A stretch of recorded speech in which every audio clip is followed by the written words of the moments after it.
Bueno, vamos a seguir con esta serie de los concilios ecuménicos, que sé que alguno de ustedes me ha dicho que se nos está haciendo un poco arduo seguir todos los concilios, pero estamos a punto de acabar, y una vez que acabemos pues vamos a empezar ya con los documentos magisteriales a profundizar un poquito más, pero creo que es necesario para nosotros entender primero cómo la Iglesia ha ido evolucionando, cómo los concilios han ido ayudando a que la doctrina de la Iglesia se vaya aclarando para poder entrar en los documentos magisteriales. Vamos a empezar con una pequeña oración.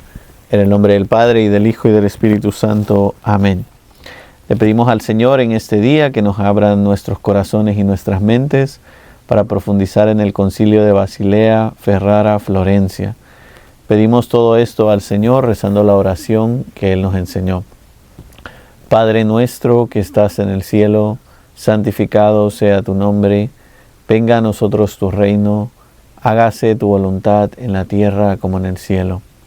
Danos hoy nuestro pan de cada día, perdona nuestras ofensas, como también nosotros perdonamos a los que nos ofenden. No nos dejes caer en tentación y líbranos del mal. Amén. En el nombre del Padre, y del Hijo, y del Espíritu Santo. Amén. Bueno, ya solo por el título del concilio tenemos que entender que fue uno de los concilios más complicados de la historia de la Iglesia, ¿no? Es un concilio que tiene el nombre de 3 ciudades, ¿no? Basilea, Ferrara y Florencia. Duró muchos años, del año 1431 al año 1439. Las circunstancias de este concilio son bien interesantes, ¿no? Primero se convoca el concilio en la ciudad de Basilea con la idea de luchar contra las ideas heréticas de los husitas. Vamos a hablar un poquito de esto, y hablamos de esto en los capítulos anteriores. Yo expliqué quién era Hus y cuál era un poco su doctrina, sobre todo eucarística, ¿no? Pero el concilio después se va a trasladar primero a Ferrara y después a Florencia por circunstancias político-religiosas, ¿no? Que vamos a explicar, ¿no? De alguna manera se dice que este concilio fue como un doble concilio, ¿no? Que empezó en Basilea, se canceló y luego se reabrió de nuevo en Ferrara y en Florencia, que son 2 ciudades que están relativamente cercas. Podríamos decir que este concilio es muy importante, ¿no? Terminábamos el capítulo anterior viendo cómo ya se apuntaba un poco la herejía del conciliarismo, ¿no? Que es esa idea de que el concilio tiene más poder que el Papa, ¿no? O tiene más poder que todos, ¿no? El problema con el conciliarismo, como vamos a ver ustedes y yo hoy, es que introduzcamos dentro de la Iglesia la idea de una democracia, ¿no? Es decir, del voto y de que la mayoría siempre tiene la razón. Ustedes y yo sabemos que esto no es verdad. Si volvemos para atrás en la historia de los concilios, podemos ver como muchas veces en la historia de la Iglesia la opinión mayoritaria era la opinión errónea, ¿no? Sobre todo en la crisis del arrianismo, por ejemplo, que hasta el emperador era arriano, ¿verdad? Se equivocaban. Si hubiéramos aplicado este esquema conciliarista en la Iglesia antigua, ya no existiría la Iglesia, ¿no? Porque habríamos caído en muchos errores y en muchos problemas. Y por eso en este tiempo empieza a vislumbrarse ya el error de pensar que todos tenemos que votar, que todas nuestras opiniones son importantes y que los votos o la mayoría está por encima de lo que piensa el Papa y los obispos. Sabemos a día de hoy que esto no es verdad, porque tanto el Papa como los obispos tienen la enseñanza autorizada del Espíritu Santo. Esto es el magisterio. Ustedes y yo no podemos hacer magisterio, no somos Papa ni somos obispos, no tenemos esa autoridad. Por tanto, siempre la opinión de un papa o la palabra de un papa o de un obispo tiene más peso que la nuestra, no porque ellos sean mejor que nosotros, sino porque el Espíritu Santo garantiza que lo que ellos enseñan está dentro de la enseñanza de la Iglesia, mientras que nosotros no tenemos ninguna garantía que lo que estamos enseñando es doctrina de la Iglesia, no más que el deseo de querer siempre enseñar lo que enseña la Iglesia, ¿no? Bueno, la convocatoria de este concilio es en el año 1431 por el Papa Martín V. Ya habíamos hablado de él antes, ¿no? ¿Se acuerdan que habían 3 papas? Uno es depuesto por el concilio, otro renuncia a ser papa y otro deja el papado también, ¿no? Y se elige al Papa Martín V, un poco con el peligro de saber que ese papado se debía al concilio, ¿no? Y a los que habían votado por él. El Papa inaugura el concilio y muere muy pronto, ¿no? Ya abierto el concilio. Lo sustituye el Papa Eugenio IV, ¿no? También en el año 1431. Fíjense que esto es algo que ha pasado en la historia de la Iglesia reciente, ¿no? Ustedes y yo, cuando lleguemos al final del recorrido de los concilios ecuménicos, vamos a llegar al Concilio Vaticano II. El Concilio Vaticano II, que fue el último concilio ecuménico, fue convocado por San Juan XXIII. San Juan XXIII muere durante el concilio y se elige papa a San Pablo VI, ¿no? Y San Pablo VI es el encargado de continuar con el Concilio Vaticano II, ¿no? Por tanto, vemos que esto es algo muy bonito en la historia de la Iglesia, ¿no? No es que un papa haga algo y el siguiente lo contrario, ¿no? Los papas no son políticos, no son partidos políticos, ¿no? Que cuando entran cambian todo y cancelan todo lo que había hecho el otro, sino al revés. Hay continuidad en la enseñanza de los papas porque hay una conexión fuerte, ¿no? Entre la enseñanza de un papa y de otro papa. El objetivo de este concilio es reformar la Iglesia y luchar contra las ideas husitas, como decíamos antes, ¿no? Sobre todo esa idea husita de que existe la Iglesia estructural o la Iglesia jerárquica, que es la parte mala de la Iglesia, y luego existe la Iglesia de los pobres o la Iglesia de los elegidos, que son unos poquitos, ¿no? El problema con este esquema, como hablábamos en el capítulo anterior, es que se caiga en el problema de que la iglesia se convierta en una secta. No solo los que yo crea son iglesias y son los elegidos, ¿no? Y sabemos que la iglesia está abierta a todos nosotros. Bueno, en una primera etapa que podemos dividir del año 1431 al año 1437, el concilio se lleva a cabo en la ciudad de Basilea. Basilea es Europa, pero no es Italia, ¿no? Entonces ya podemos ver ahí un movimiento un poco diferente en la geografía y en lo que está pasando en el concilio. El concilio es precedido inicialmente por el cardenal Giuliano Cesarini, ¿no? Uno de los cardenales de Roma, y el concilio defiende con fuerza la idea del conciliarismo, ¿no? La idea de que el concilio general tiene más autoridad que el papa, ¿no? Esto es una idea heredada ya del concilio de Constanza que ustedes y yo repasábamos en el capítulo anterior, ¿verdad? Y he hablado al principio de este video del problema de pensar así, ¿no? Ahora vamos a ver las consecuencias históricas, ¿no? De pensar así, ¿no? El Papa Eugenio IV, en el año 1431, intenta disolver el concilio. Fíjense que esto es bien interesante porque lo había convocado Martín V, eligen Papa Eugenio IV, quiere disolver el concilio y no puede, porque existía en esta época la idea de que el concilio tenía más poder que el Papa. Claro, es una idea teológica muy errónea, ¿no? Porque entonces si el concilio tiene más poder que el Papa, el concilio puede quitar al Papa, el concilio puede elegir otro Papa. ¿Y cuál es el problema con esto? Que se crea otra vez los problemas que hemos tenido antes de división de quién es el Papa, quién es el verdadero Papa. Si no me gusta el Papa, pues lo quitamos. Como si el Papa fuera una figura política. Quizás este es el problema más grande del conciliarismo, que es poner un esquema político dentro de la iglesia. La iglesia no es política, la iglesia no es un partido político. Por eso la estructura, la jerarquía y el modo de elegir un Papa en la iglesia son democráticos hasta cierto punto, ¿no? Porque es verdad que los cardenales votan y el voto de cada cardenal cuenta, pero no en el sentido que nosotros lo entendemos, ¿verdad? Hay una negociación con los husitas en 1433, algo que se llama el Pacto de Praga, ¿verdad? Donde se consiente la idea de que se pueda comulgar bajo las dos especies, ¿no? ¿Se acuerdan que uno de los problemas más fuertes de Hus y de los husitas es que argumentaban que todos teníamos que recibir a Cristo en la Eucaristía, no solo en el cuerpo, sino también en la sangre de Cristo. Y aquí, por tener un poco de paz con los husitas, pues se hace un pequeño pacto en el que se dice, sí, se va a comulgar siempre bajo las dos especies.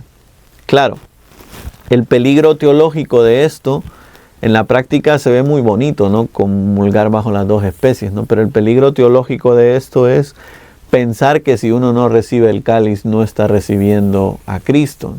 Y ustedes y yo sabemos por la teología y por el magisterio que cuando uno recibe a Cristo, recibe todo Cristo, ¿no? El cuerpo, la sangre, el agua, el alma y la divinidad, ¿no?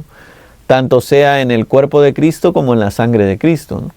Sea lo que sea que recibamos, no estamos recibiendo pedacitos de Jesús, estamos recibiendo a todo Jesús, ¿no? Y esto es una idea que tenemos que tener clara nosotros, ¿no?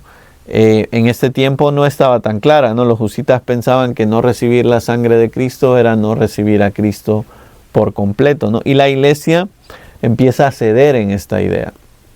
Fíjense que esto es algo bien interesante en la historia de la iglesia, ¿no? Muchas veces la iglesia da permisos o concepciones especiales a algunos grupos dentro de la iglesia para no pelear, para no tener problemas. Pero el problema con esto es que se pone en riesgo la doctrina de la iglesia, ¿no? Que uno está recibiendo a todo Jesús, recibiendo el cuerpo y recibiendo la sangre, como vamos a ver, ¿no? Pronto el concilio entra en una tensión con el Papa, ¿verdad? Trataba de reformar la curia, pero sin contar con el Papa, ¿no? Sabiendo que el concilio tenía más poder que el Papa. Entonces el Papa empieza a estorbar, podríamos decir. Ya no se le da la autoridad y el papel que él tiene central dentro de la estructura jerárquica de la iglesia, sino que los cardenales empiezan a pensar, nosotros tenemos el poder. La mayoría de nosotros tiene el poder. El Papa no nos puede decir lo que tenemos que hacer. Bueno, en este contexto el concilio se traslada en el año 438 a la ciudad de Ferrara. El Papa Eugenio IV lo traslada un poco con la esperanza de que cambie el concilio de rumbo, ¿no? Que no se vaya por el rumbo del conciliarismo, sino que el concilio de verdad trate de los problemas importantes. Ferrara sí está en Italia, ¿no? De alguna manera el Papa se involucra más en el concilio en el año 1438, cuando el concilio se traslada a Ferrara. Luego pasa algo bien interesante, ¿no? Estando en Ferrara, el Papa se da cuenta que necesita un pequeño acercamiento a la iglesia oriental o a la iglesia griega. Y entonces en 1439, el año siguiente, el concilio se traslada a Florencia, que es una ciudad que está más a las afueras de Italia, con la idea de más participación oriental y más participación griega dentro del concilio. Una parte de los padres conciliares se queda en Basilea, ¿verdad? Este es el problema de trasladar el concilio. El concilio empieza en Basilea, el Papa lo traslada a Ferrara. Una parte de los cardenales o padres conciliares se queda en Basilea en oposición al Papa, ¿no?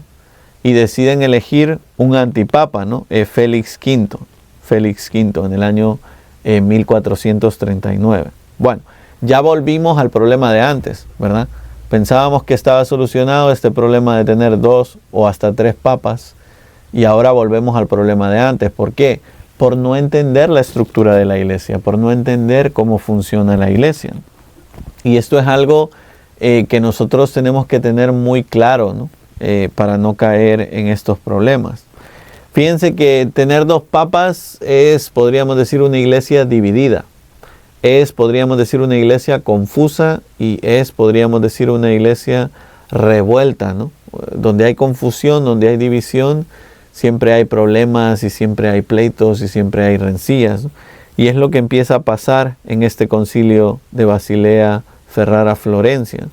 Por eso en el año 1439 se pasa a la siguiente etapa del concilio, ya en Florencia, ¿verdad? Un poco con la idea de reconciliar las 2 partes o los 2 partidos políticos, por decirlo de alguna manera, las 2 divisiones que hay dentro de la iglesia. En esta etapa de Florencia, en el año 1439, participan algunos delegados griegos, ¿no? O de la Iglesia Oriental. En concreto el emperador Juan VIII, ¿verdad? Y el patriarca de Constantinopla, José II. Bueno, pueden participar, aunque este es un concilio occidental, podríamos decir, hay participación oriental, ¿no? Esto es lo que hace que el concilio sea ecuménico, es decir, universal.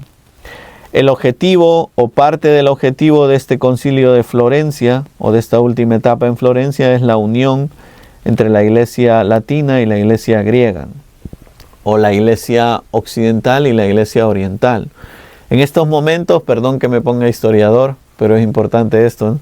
En estos momentos, en la parte oriental del concilio, los turcos están conquistando toda la parte oriental del imperio.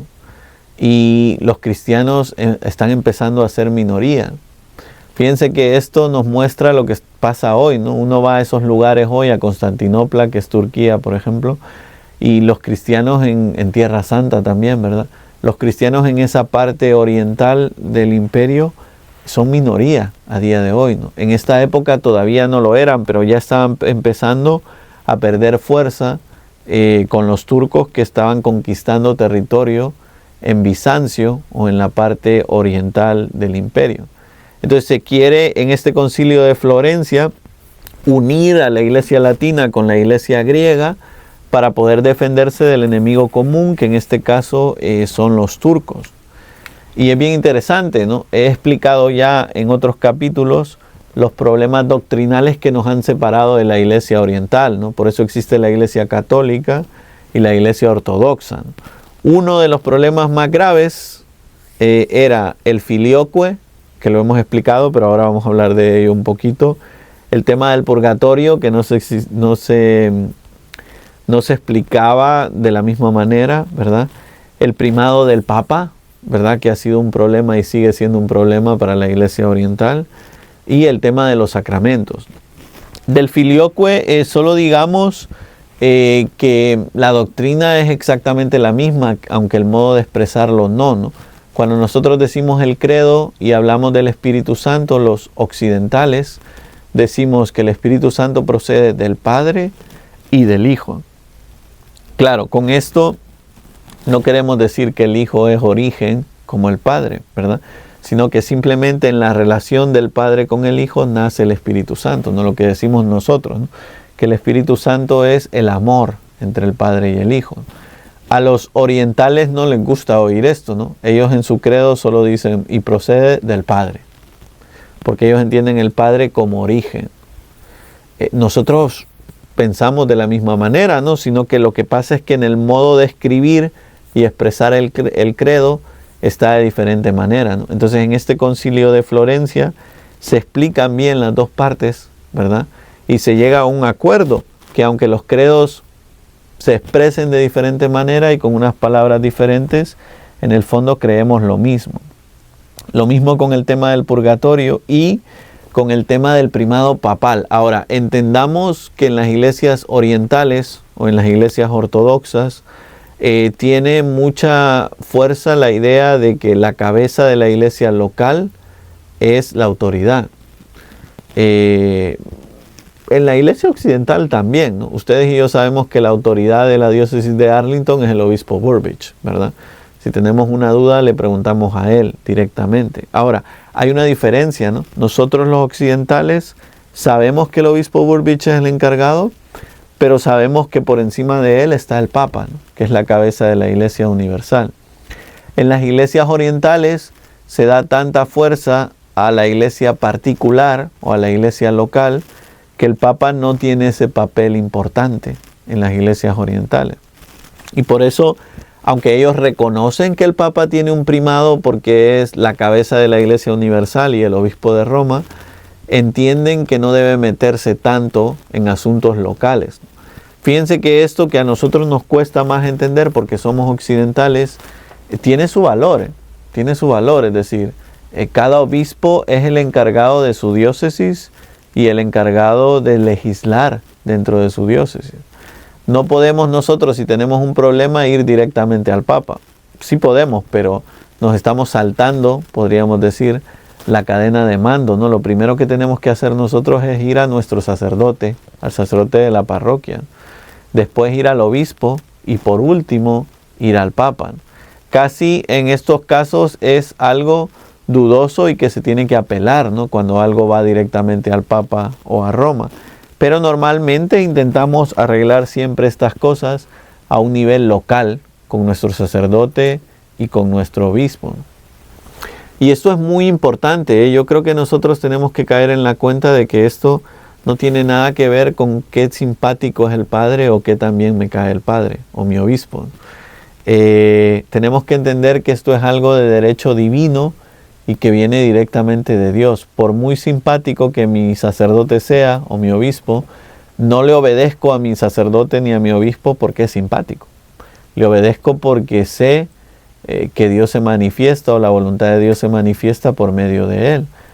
Pongo un ejemplo en positivo, pero pongámoslo en negativo, ¿no? Imagínense ustedes que ustedes me dicen, yo no aguanto al sacerdote de mi parroquia. Es muy enojado, es muy gruñón, no es santo. Bueno, a pesar de todo eso, el Señor ha puesto al sacerdote en tu parroquia para manifestarse en tu vida. Y por eso tenemos que aprender incluso a amar y a respetar a los sacerdotes que no nos caen tan bien. Ya ni les digo con los obispos, ¿no? Que son los sucesores de los apóstoles, porque por desgracia nos puede pasar que el obispo de nuestra diócesis no nos caiga tan bien y que prefiramos a otro obispo de otra diócesis, ¿no? Pero tenemos que recordar que la autoridad en la iglesia local es mi obispo, ¿no? El que Dios me ha dado, y yo soy hijo de mi obispo y no de otro obispo, ¿no? Esto es muy importante para la historia de la iglesia. Fíjense que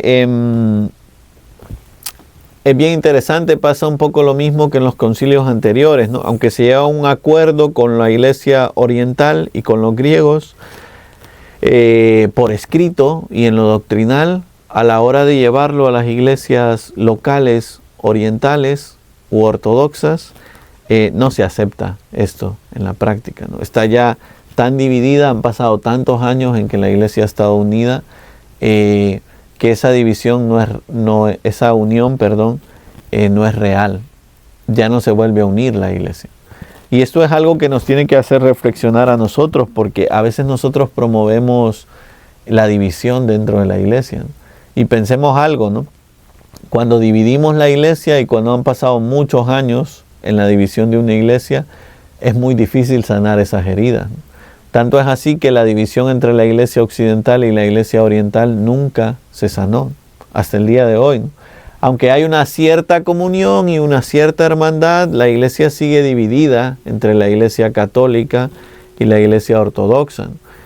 Les digo esto porque a un nivel local nosotros tenemos que también practicar esto que al Papa León le gusta mucho, ¿no? De predicar y fomentar la unidad dentro de la iglesia y no la división, ¿no? En nuestras familias, en nuestros grupos, ¿no? Siempre que nosotros estemos peleados con alguien, divididos con alguien en opiniones, estamos creando unas heridas que quizás después no seamos capaces de sanar.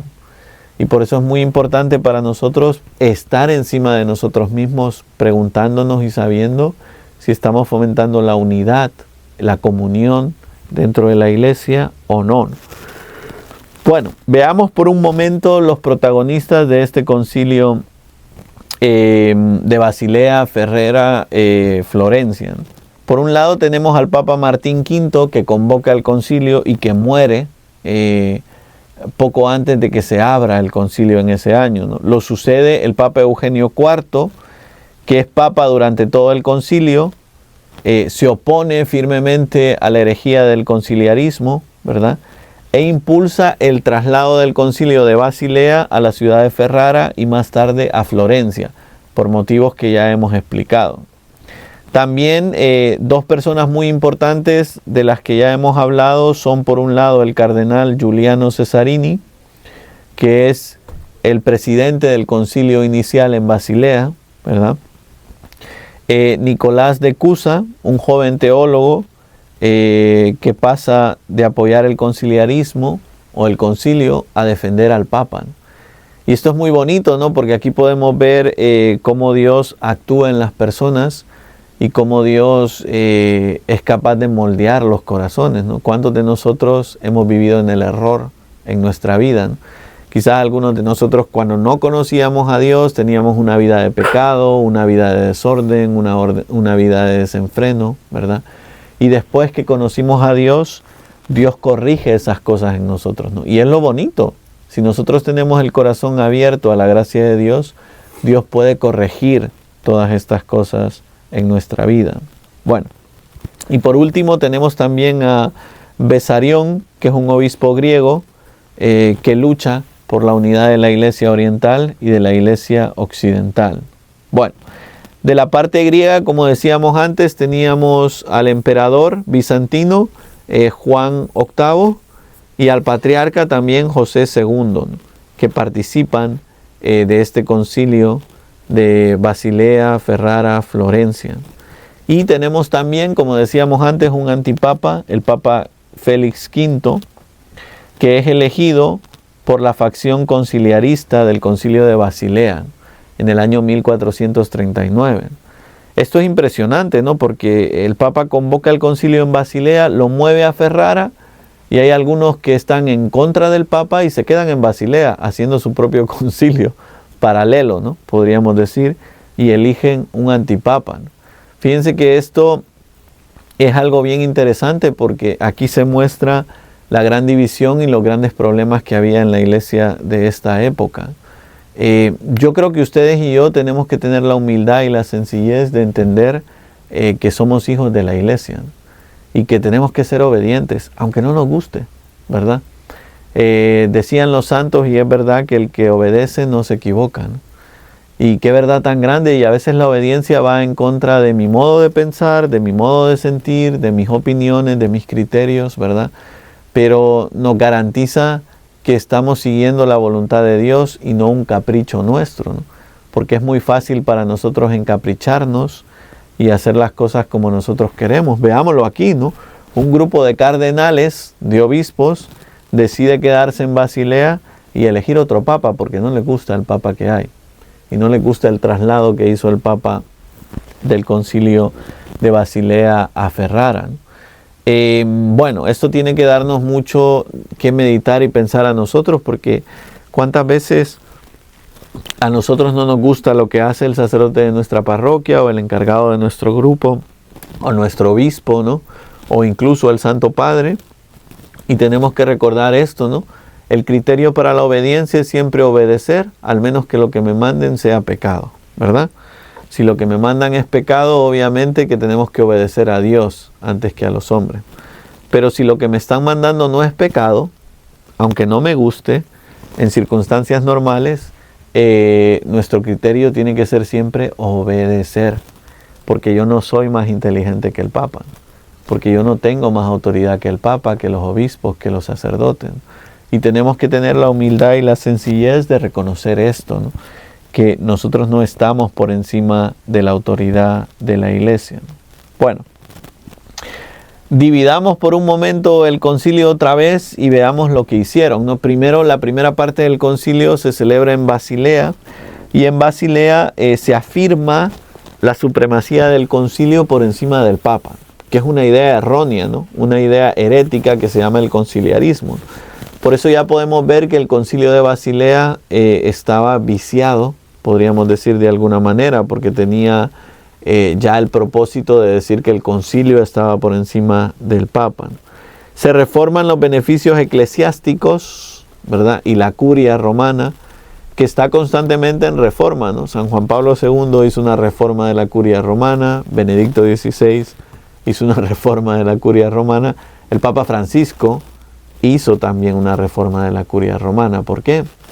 Porque para que la curia pueda funcionar, pues tienen que haber reformas dentro de la historia de la iglesia. Después tenemos también lo que llamamos el Pacto de Praga en el año 1433, en el cual se hacen concesiones a los husitas, sobre todo el poder recibir la comunión bajo las dos especies. Hablábamos antes de cómo esto puede ser problemático. Se puede hacer, ¿no? El Concilio Vaticano II, en la Constitución sobre la liturgia, nos habla de esto, ¿no? De en algunas celebraciones especiales, solemnidades y domingos especialmente, se puede distribuir la comunión bajo las dos especies.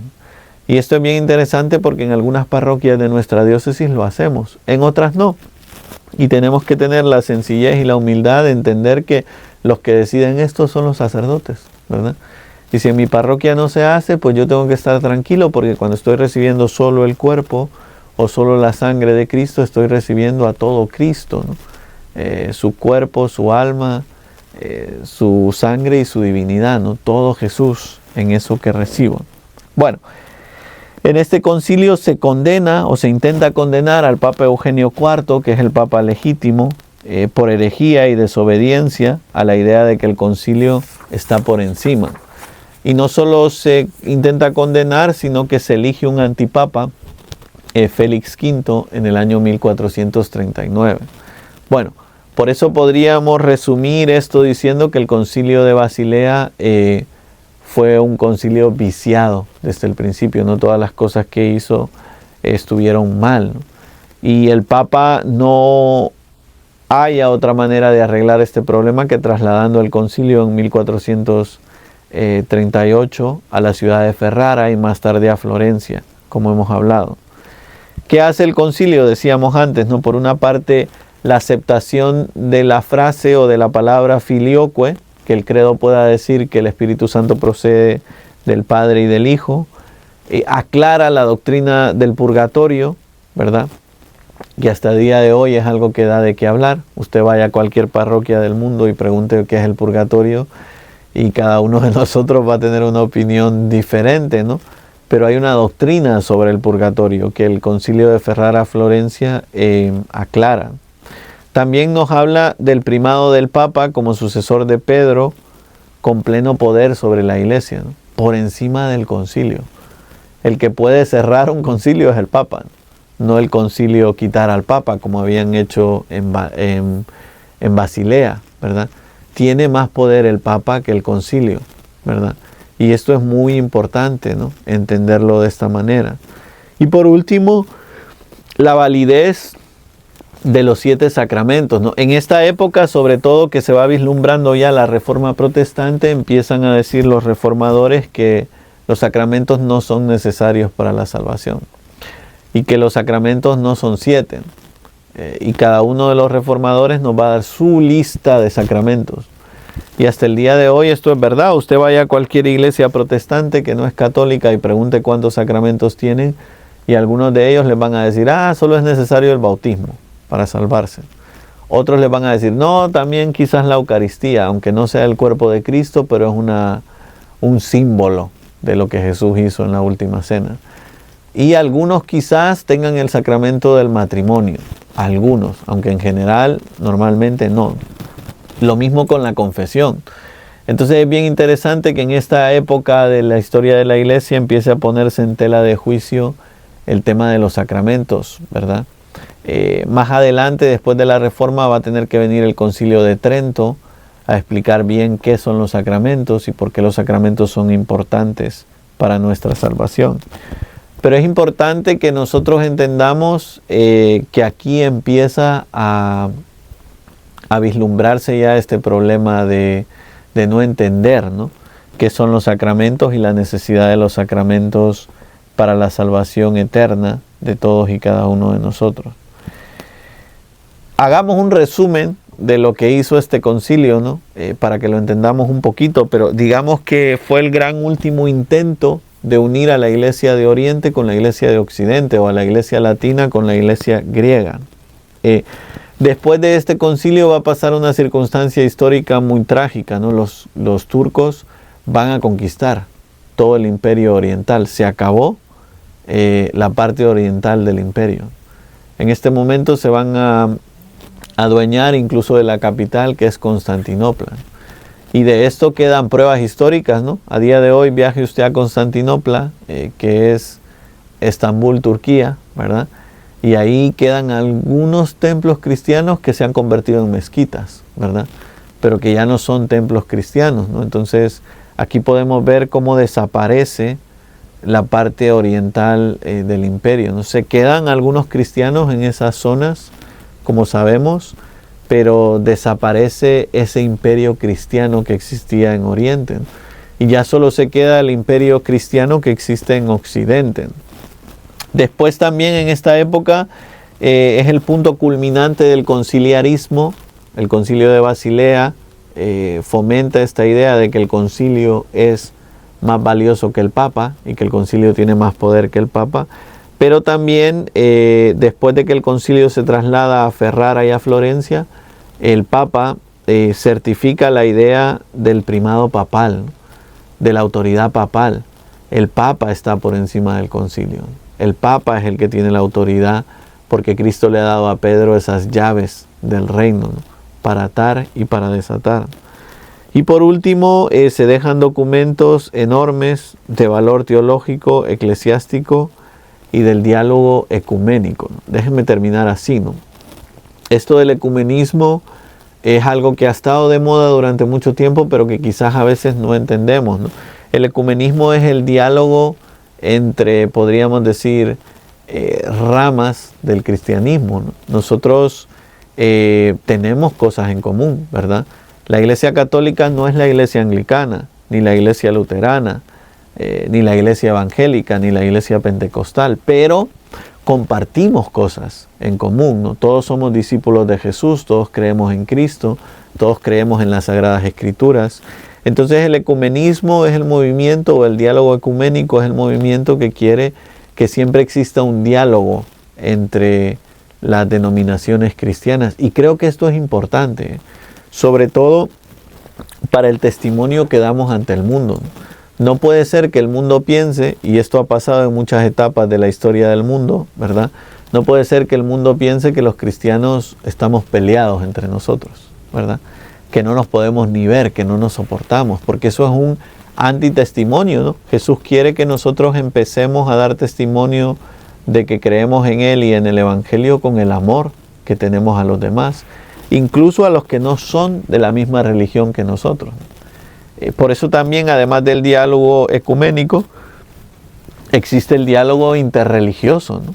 Entre las diferentes religiones del mundo hay un diálogo también, porque compartimos algunas cosas, no creemos en el mismo Dios, no tenemos la misma fe, pero compartimos la necesidad de luchar por un mundo lleno de paz y un mundo justo, ¿no? Y esto es algo que creo que todas las religiones estamos de acuerdo. Por tanto, fíjense, hay que tener un balance y un equilibrio tremendo. Por un lado hay que conocer y amar la doctrina de nuestra iglesia, de la Iglesia Católica, y por otro lado tenemos que estar abiertos al diálogo con personas de otras denominaciones y con personas de otras religiones. La Iglesia Católica nunca ha fomentado el odio de ninguna otra denominación cristiana y de ninguna otra religión. Al revés, siempre estamos fomentando pues entender que todos somos hermanos y que tenemos que querernos a pesar de nuestras diferencias, ¿no? Bueno, estoy mirando mi reloj y ya se me acabó el tiempo, así que si les parece vamos a terminar con una pequeña oración y le pedimos al Señor que nos ayude a entender este tema de la comunión y de la unidad que es tan importante en la iglesia. Vamos a hacerlo en el nombre del Padre, y del Hijo, y del Espíritu Santo. Amén. Le damos gracias al Señor por todos los beneficios recibidos en este pequeño programa sobre el Concilio de Basilea, Ferrara, Florencia, y le pedimos que todos estos datos históricos, nombres históricos que hemos repasado, sirvan no solo para crecer en conocimiento, sino para poder vivir mejor y amar más a la Iglesia y ser hijos obedientes de la Iglesia. Pedimos todo esto por intercesión de la Virgen María. Dios te salve María, llena eres de gracia, el Señor es contigo. Bendita tú eres entre todas las mujeres, y bendito es el fruto de tu vientre, Jesús. Santa María, Madre de Dios, ruega por nosotros pecadores, ahora y en la hora de nuestra muerte. Amén. Santa María de Guadalupe, ruega por nosotros. En el nombre del Padre, y del Hijo, y del Espíritu Santo. Amén.